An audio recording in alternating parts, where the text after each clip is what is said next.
முழுமுதற் யார் என்று வந்ததொரு வாதம்.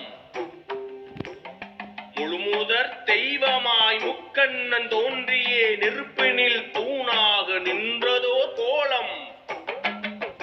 என் அடிமுடி முதற்கண்டு வருவோரே பெரிதென்று உலகாடும் நம்மப்பன் முன்மொழிந்தார். பிரம்மாவும் மேல் நோக்க பெருமாளும் கீழ் நோக்க அடி பார்க்க முடியாது என்பதை மாலுணர்ந்தார். முடிகாண அன்னத்தில் மேல் சென்ற பிரம்மனால் முடியாமல் திண்ணமாய் பொய்யுரைத்தார்.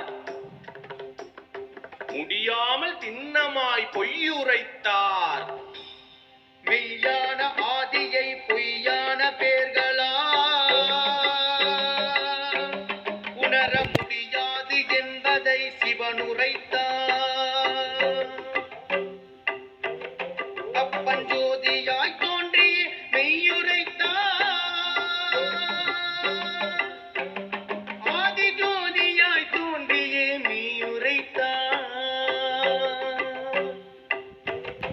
ஆதி ஜோதியாய் நின்ற சிவரூபம் ரூபம் ரூபம் ரூபம் ரூபம் திரு அண்ணாமலை என்று காக்கும் காக்கும் காக்கும் காக்கும் காக்கும். பிரம்மன் முடிகாண முடியாமல் செய்தார் ஒரு சூழ்ச்சி.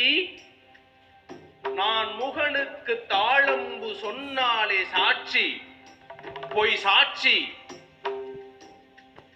ஐயன் முடிகண்டு வந்ததாய் படைப்பவன் கூற